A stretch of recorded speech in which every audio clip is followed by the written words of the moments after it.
Hey, how's everybody doing? This is Andre Dawson, Micah Hyde, coming to you again with part two of Imagine for You's question and answers. Let's get it. Just wanted to say, I hope everybody had a good day yesterday for Mother's Day. Um, Speaking of Mother's Day, Micah, yesterday was obviously your guys' first day. Can you talk a little bit about how you got prepared and how you kind of set stuff up for yesterday? For Mother's Day. Yeah. It was Amanda's first one, so I wanted to be special. She woke up to some flowers, some balloons.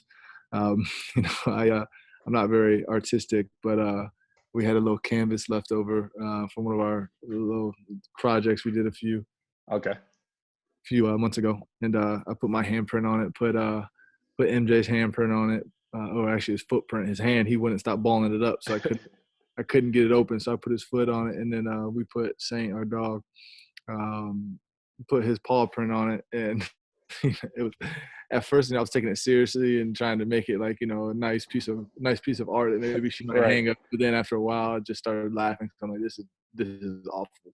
But that was the one thing she loved the most. That was the one thing she loved the most. It was one of the thoughtful gifts. You know how women are; they like the thoughtful gifts. Right. Yeah. I mean, at the end of the day, it's the thought that counts. Exactly. Yeah. Yes, sir. So last week, you kind of dropped a big ball on us. You kind of talked about um, something that you're looking to do for Imagine for Youth and the seniors this year. Do you have any update? I know last week you didn't have as much information, but just Yeah, kind yeah. of So wanted we to got talk some about more. that. Yeah, we got some more information. We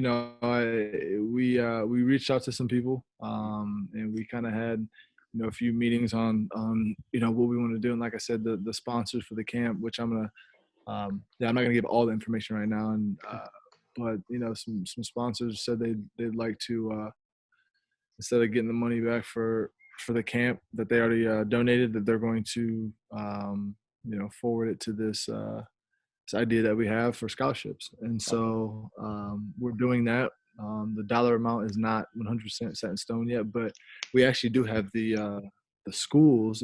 Give me 1 second. I can Okay. have a right here. I'll bring it up. Um, so we decided that it's going to be the 10. Well, I guess my hometown, Fall Story, my Fall Story High School.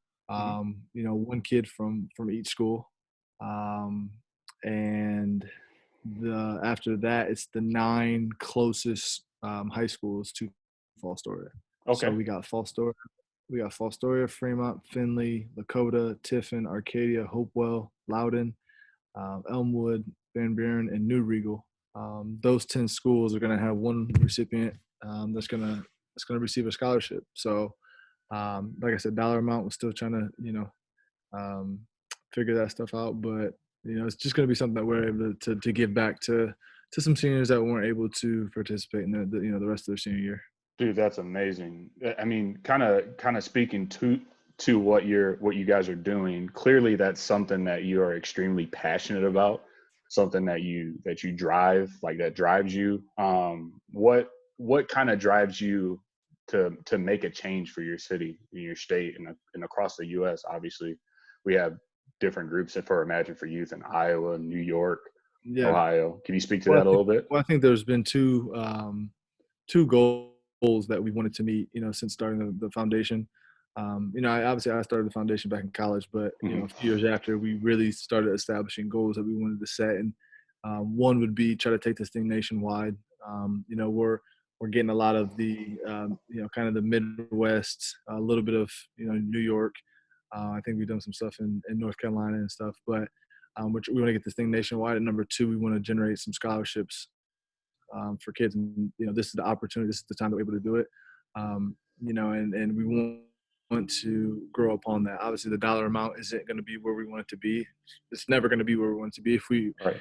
donated $1 million, we want it to be $2 million. So, it's never going to be where we want it to be, but we have a lot of room to grow. And but this is the foundation of the scholarships. This is something that we've been wanting to start, and fortunate enough, we're thanks to the sponsors for the camp, and also the board coming together and the staff of the Magic for Youth deciding that this is the next step, and this is the goals that we want to obtain. Definitely. And thank you again to all the sponsors, and even coming up with an idea like this is amazing. Oh yeah, And when and you next week, we'll have the final information, um, on next Monday, and we'll talk more about the sponsors. We'll talk okay. more about, um, you know, kind of the dollar amount, and we'll go from there. I don't, we can't necessarily announce the winners yet because Mhm. that's something that's gonna, take some time. But uh, in the meantime, next week we'll have some more information. Definitely. So when you speak about things like this, and giving back to Fostoria as one of the schools, a lot of these kids are now going to have someone to look up to. You, for instance, or a lot of kids in your hometown are going to have somebody to look up to, somebody to be inspired by, somebody to be motivated by. Can you speak a little bit about who was your motivation growing up, and somebody you looked up to? Oh man, I had a bunch of motivation. I looked up to a lot of people. It wasn't just one guy. There's a lot of names that have had their mark on my life. From someone like Ken Watson working on his farms to Coach Grind, Greasy. We call him Greasy. Just being the head football coach and just being a role model to a lot of people. Great guy. My friends' dads. I can't. I don't even start naming off Right. my friends' dads because I already know I'm gonna leave one of them out, and it's just I just looked up to them. And they always looked out for me, and my mom was a single parent, so um, she couldn't always take us to our sporting events and all that. So I was always riding with friends and their parents, and they always, just welcomed me with open arms. It was kind of a whole community effort, on raising myself, and that's kind of how small towns are. Everybody really has a hand in everything, and that's exactly how it was. So even, I mean, even speaking to small towns, I can kind of say the same thing, even for something as big as Cedar Rapids. I mean, when your community comes together and they know they have something special, or even if they don't know it's special, it's the right thing to do, and that's what I love about living in the Midwest. Yeah, yeah, sure. Yep, sticking to the sports a little bit. Growing up, or even right now, can you name what your favorite sports movie is? Ooh, favorite sports movie. You can't go wrong with Remember the Titans. That's a Classic. given. Yeah, I've always liked Remember the Titans. Glory Road. Glory Road was a good one. Um, I feel like I'm leaving off some really good What some about Friday Night Lights? Friday Night Lights. Yeah, that was a really good one. Booby Miles, great character. Crying Yes, in the sir. car. I don't know what kid didn't feel that. Dude, all I want to do is play football, man. All I want to do is play football. Yep, Yes, sir. that was crazy. Yeah, I mean, I have to go with Remember the Titans. That's the one that came to mind first. Okay, perfect. So I wanted to switch things up a little bit, and do something different this time around for episode 2. And I'm gonna switch this category over to food, and we're going to do a speed round. So what I'd like Mm-hmm. you to do is just tell me, out of these things, what is the first thing that comes to your mind, and we're just gonna rattle them off. All Um, right. Favorite restaurant in Buffalo? Uh, um, Manja. Favorite restaurant in San Diego? Ooh, ooh, ooh, ooh. Jeez. I know mine. Uh, I know it's mine, a but it's a burrito spot, but I don't know yeah. the name. It's a hole in the wall. It's a taco shop. I don't know the name, but let's just say It, taco shop. okay. Favorite go-to snack? Mm, mm, mm, mm. I would say trail mix. Favorite go-to beverage? I like sparkling water. Ranch or blue cheese? Ooh, I'm ranch all day. Flats or drums? Flats. Burrito or burrito bowl? Burrito. Come on now. That's disrespectful. Biggest question of them all: Chipotle or Pancheros? Pancheros. Come on, dude. I would say Pancheros. You hear that? easy. You hear That's that? easy. Pancheros all day. Yes, I sir. miss Pancheros. I really do miss Pancheros. Like that was an everyday meal in college. Like in between classes, you had a quick 10, 15, 20 minutes. like run across the street, get pancheros. Oh man, I miss Definitely. that double wrap burrito. Oh, with the queso. Oh Oh, man, stop playing. I might grab one tomorrow. I'm so Definitely. jealous. So thank you for doing the speed round. I'm gonna switch it up a little bit. We have a question from Johnny Kilroy out of San Diego. He Yeah, says you brought up that you mentioned The Last Dance on your last Q&A. yeah. How will watching the behind the scenes look on just the greatest basketball player of all time, but the greatest athlete of all time, change your mental approach to training, practices, and competitiveness moving forward? I think like watching something like that is you just learn a lot. You really dive deep into I think the overwhelming question right now that everyone's asking is do you want to be one of those nice guys that everybody likes, or do you want to be a leader and that's not really care what other people think about you and just push people. It's kind of one of those things that you grow up your whole life. Once you make it to the NFL, I think it's safe to say that at one point in time you were a leader, maybe on your high school team, college team, uh, whatever. So I see myself as a leader, and that's kind of one of those things that do I want to be a nice guy and you know, uh, have everybody appreciate me and like me and want to hang out with me off the field and stuff like that, or do I want to be someone that wants to win ball games? And I'm kind of like I can say right now, I want to win. I've always wanted to win. That's something that has driven me to where I am today. And I think that this is a perfect time where with the whole situation in Buffalo and how we see our football team and stuff, we all want to win, and it's getting to that point. So it's just it's good to see his mentality, and you can learn a lot of things from Michael Jordan. So, with that being said, do you consider Michael Jordan to be the greatest, or do you consider LeBron to be the greatest? Um,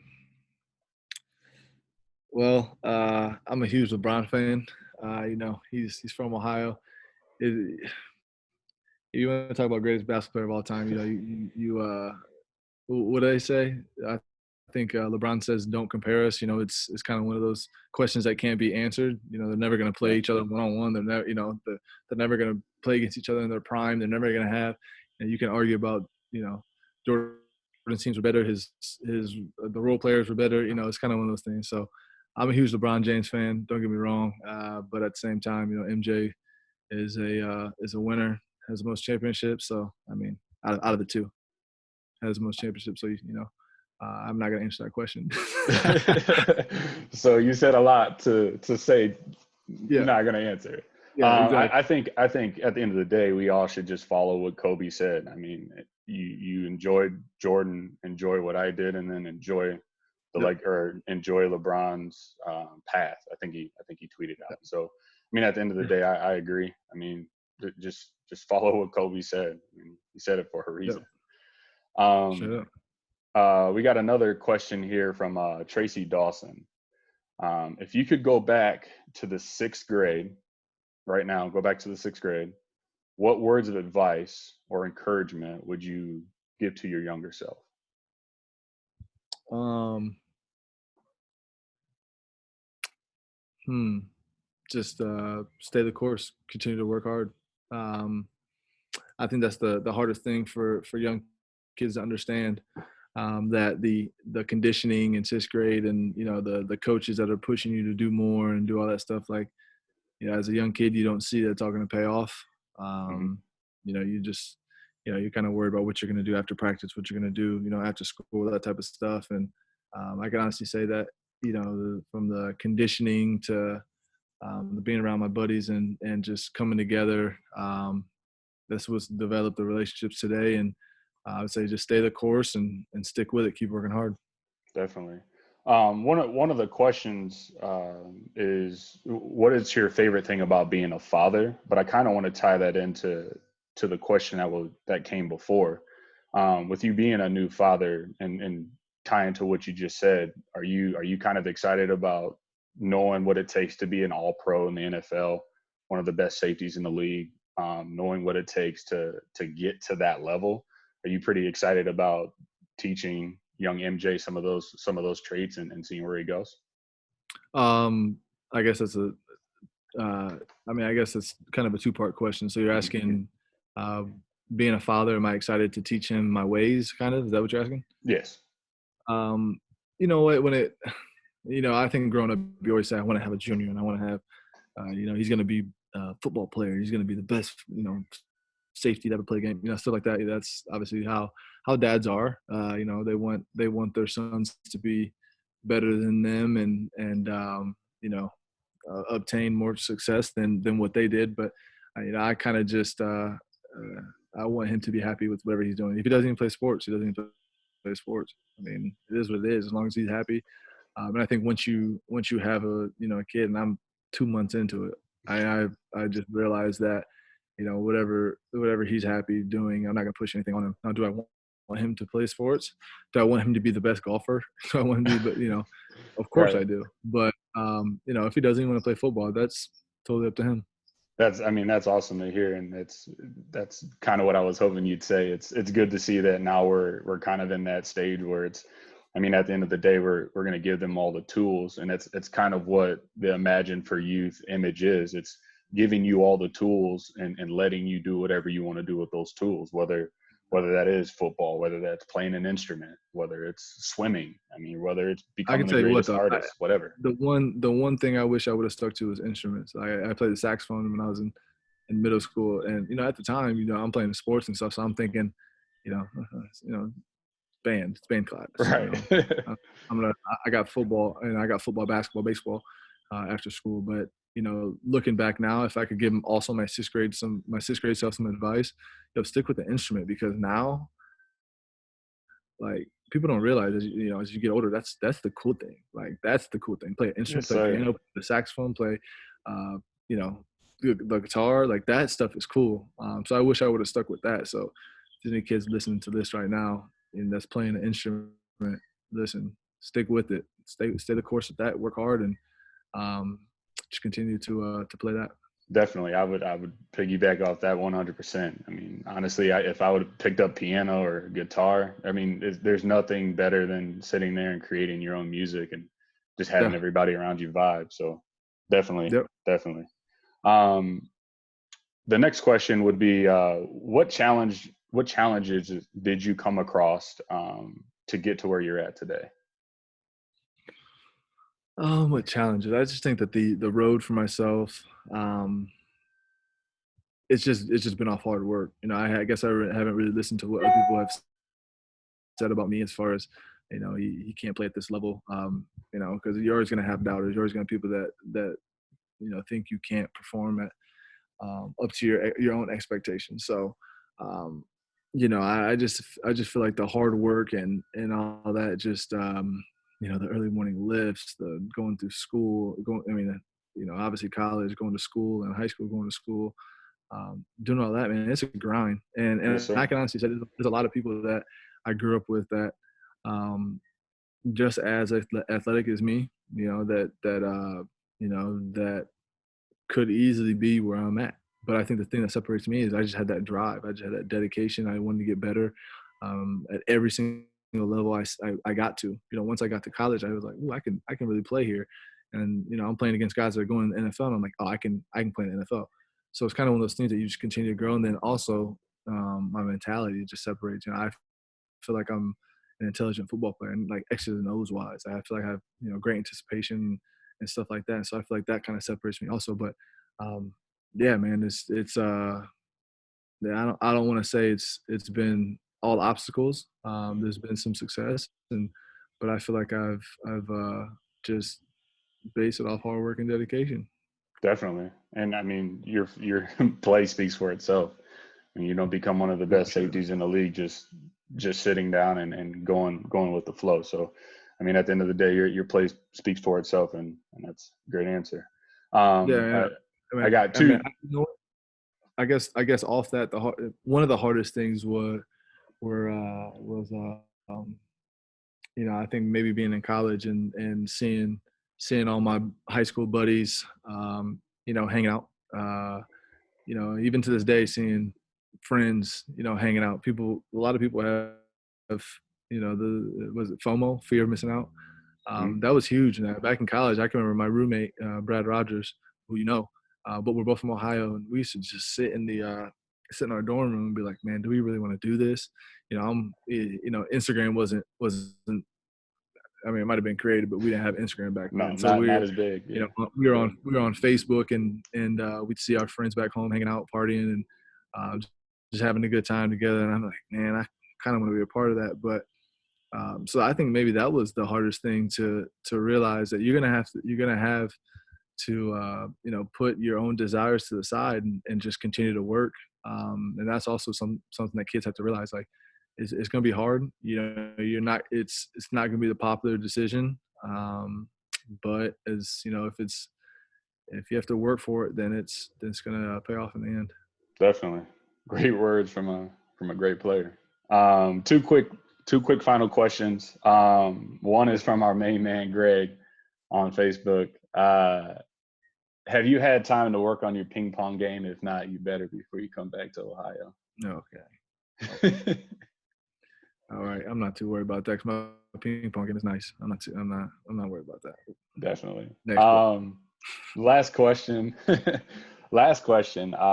Name one place that you've been that's your favorite for traveling, and one place you can't wait to get to. Because I know you're an avid traveler. I know you're a big traveler. It's almost like watching the Travel Channel on your Instagram. But name your favorite place and one place you still want to go.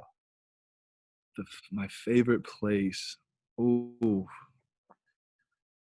There's been some awesome places we traveled to. Luckily, before MJ came along, I don't know if we're gonna be able to make it anytime soon. You know what? I'm gonna go with New Zealand. Is there any New reason Zealand why? because you have city life. You can go to Auckland. That's obviously the city. You can take a ferry from Auckland and go to more of a like a chill island vibe. There's little islands you can go to, but then you can go down to the south of New Zealand, which is Queenstown, where it's all just mountains and glaciers. And we took a helicopter up to the glaciers, and they got like the zip lining and the fun little games like that. And it's just a beautiful place. You fly in on the airplane, you just look around like, wow, this is an amazing place. Just the mountains, the scenery is remarkable. But I can easily say a couple other places right now that aren't quite there, but have also been some amazing places. Is there, so as MJ gets older, I know you guys are obviously going to continue to travel. Can you name one place you guys would like to go to next on your travel list? We've always wanted to do the African safari. We made it down to Africa. We went to Morocco and also Egypt. We were in Egypt too. Oh man, you know what? I might have to change my decision. New Zealand, Jordan was an amazing place. Jordan was awesome. The Dead Sea, Petra. Yeah, Jordan was awesome. But so we made it down to Africa for in Egypt and Morocco, but we didn't get it down to do the safaris and stuff like that. So I think that's gonna be the next thing we do. Is that the same place that you took the picture with? It almost looked like it was Mars. Yes. Wadi Rum. Wadi Yes, Rum. sir. That's where they shot the movie The Martian, and it legit looks like Mars. Like Dude, it looked awesome. it's crazy. So yeah, that place was really cool too. That's eye opening. I didn't know that's a hidden gem. Like if anybody has some time, a couple weeks, and wants to travel, Jordan is a wonderful place to go to. Definitely. Well, again, Micah, thank you for sitting with us today and going for episode 2. Some takeaways today. Again, there's going to be 10 schools that Imagine for Youth will be working with on the scholarship. Yeah. Obviously, Ponchero's over Chipotle. 3, is there anything else that you'd like to add to that, Micah? No, man. I would just say, just when you're talking about the scholarship thing, we're excited for that. We're excited to hear the nominations for those schools, and that's going to be something. Like I said, it's been a goal for the Imagine for a while now. So we're anticipating that, and like I said last week, stay tuned. Yes, sir. Definitely. Thank you, brother. All right, we'll talk to you later. All right. Have a good day. Peace.